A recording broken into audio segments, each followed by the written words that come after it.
Hey y'all, I'm Shelly.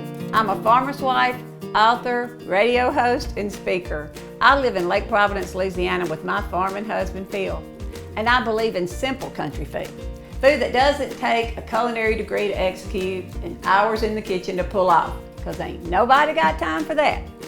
I also believe that every good recipe comes with a story, like my no-churn ice cream. If you haven't tried this no-churn ice cream recipe that's been floating around the internet, you should fix that.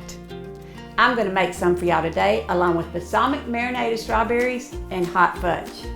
Have mercy. I don't know who gets credit for this original recipe, but thank you.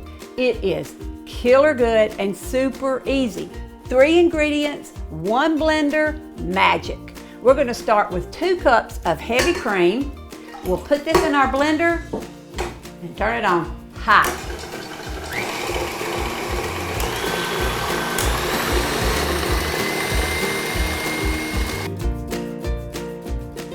Our daughter Jessica and her husband Patrick live in Houston, Texas with 2 of our sweet grandsons, Grant and Connor. I hate to brag, but Jessica is a popular food blogger known as Miss Kitchen Bellicious. So what are you doing? I am making meatballs. I have to be at a parent-teacher conference in about 30 minutes. So the last thing I want to do is make dinner when I get home. Okay, so what can I do to help? You can chop up the parsley and give me some big old hunks of mozzarella. Big hunks, oh, I'm on that. Big hunks of mozzarella. Who doesn't like that? So tell me what you did. What's in there? It smells so good. It is good. It's really good. It's one of my favorite recipes. It is balsamic vinegar, breadcrumbs, garlic, egg, cheese, kind of your typical stuff that goes into a meatball. But the kicker is the deal, because it adds this really nice, tangy, fresh flavor to the meatballs. And it works really well against the parsley and the big old hunk of cheese that I keep talking about. Yeah, like this big hunk of cheese. I can't wait to see what you're going to do with this, because like I could eat this by itself with this parsley on it, but you're going to put that in the meatballs? Yes. Okay. And not just any meatball. Okay. These aren't sissy meatballs. No, that's a big meatball right there. My husband likes meat, so he wants a big meatball. Got it. Okay, so that has already got my attention, and I'm so glad I get these up tonight here. So what are you going to do with this? Are you going to put it in soup or what? No. No soup? Do you like meatball soup? Well, no, but you're kind of creative that way. I thought maybe you'd make me like it. I'm just wondering. Okay. No, we are doing it's kind of like the combination of spaghetti and lasagna. Gotcha. Because my husband loves spaghetti. My husband and the boys love meatballs. But my children, your grandchildren, My grandchildren. who I love those boys. Yes, who are very difficult to feed at times, do not like But these they're spaghetti precious. noodles going around the fork. It's just too messy and time consuming for them. And then dinner gets crazy because you try to get them Dinner bigger is- spaghetti. Okay, so instead, Yes. how are you going to do it? So instead, I am layering lasagna noodles with homemade marinara sauce. So it's really good. Yum. And then the meatballs, and then basically I'm layering it again. So it's kind of like a meatball, Meatball casserole. kinda, but we can't say casserole in this Can't house. say casserole. Why can't we say I mean, we can say casserole. We can say casserole. But when Patrick gets home, That's we her cannot husband. say casserole. No casserole. That's my husband. Why? I don't know. It's a no-no. It's something happened in childhood with mayonnaise and sour cream. Casserole? And so if I make a casserole, I have to call it something else until he gets home. And he tries it and he realizes he Then loves you can it. use the word. And then I can say, hey babe, did you know you just ate a bite of casserole? I am so tracking there. I mean, we do that. They don't exactly know what they like until we tell them sometimes, you know? Make the cheese, okay.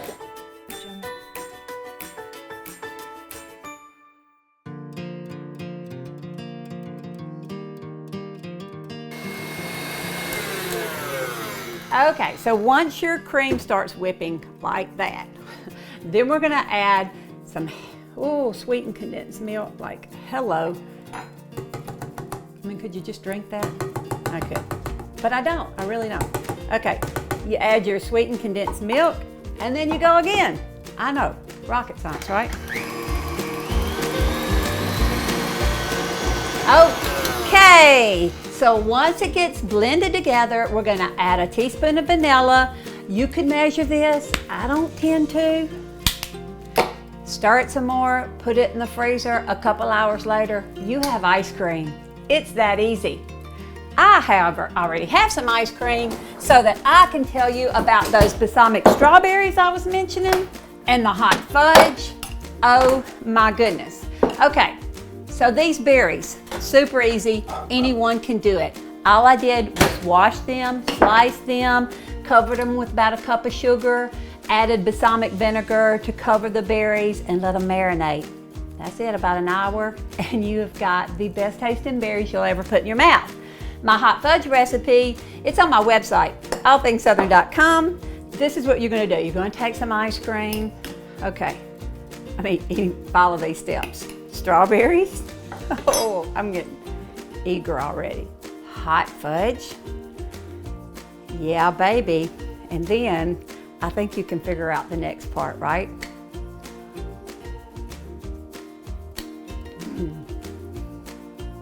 That's good. Anybody's book. That's good stuff. Our son Philip and his wife Carrie live here in our hometown with 3 of our other precious grandchildren, Emerson, Carlisle, and Weston. Philip farms with his dad on our 3rd generation farm, where Phil's father, we call him Grandbuzzy, still plays an active role at the tender young age of 89. What are y'all doing? We came to get y'all for lunch. Just in time.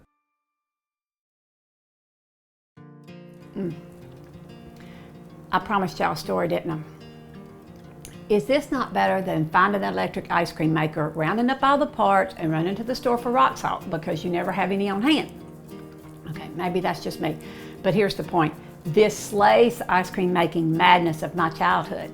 Back in the day, I used to fight with my sisters and my cousins for my turn at hand cranking the ice cream in a metal container in a big wooden bucket because the adults had somehow convinced us that it was fun. Score one for the big people, right? That's good. My parents live in nearby Transylvania, Louisiana, where I grew up. And no, I am not making that name up. You can see Transylvania painted on the community's water tower, along with a big black bat. My parents have been happily married for 50+ years. Mama is the original steel magnolia. And Papa, well, he's a real joker. I remember Papa saying one time that Grandma put turnip greens on the table because that's all y'all had one night to eat. And you were about... A lot of nights. A lot of nights? I've been there. And you were about 6 or 7 and you said, I hate turnip greens. I ain't eating turnip greens. I don't want turnip greens. And then Papa Stone took you out, Papa Russian took you outside.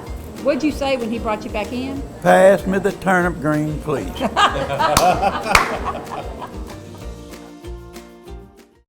My crazy, lifelong best friend travels with me as my handy-dandy assistant. Her name's Rhonda Perry, but we call her Red. We spend most of our time pranking each other. And for the record, my last prank was epic. I'm so far ahead, that girl will never catch up. How about when you weren't at your house and I hid all your underwear? Remember that? I do. So you'd have to go commando until you got back to the store? I love my life. I interview fascinating people on the radio. I've built rewarding relationships with a large community of readers and listeners. I travel and speak to audiences everywhere, exploring some of the most beautiful cities in our nation. But the best part? Oh, that's easy. That's the life lived between road trips here in my rural farming community, where my time is divided between meeting deadlines, taking lunch to the field to my hard-working man, serving at my local church, enjoying water sports on beautiful Lake Providence, and spending time with family and friends. I'm the Belle of all things Southern, and I want to share my world, my stories, and my dishes with you.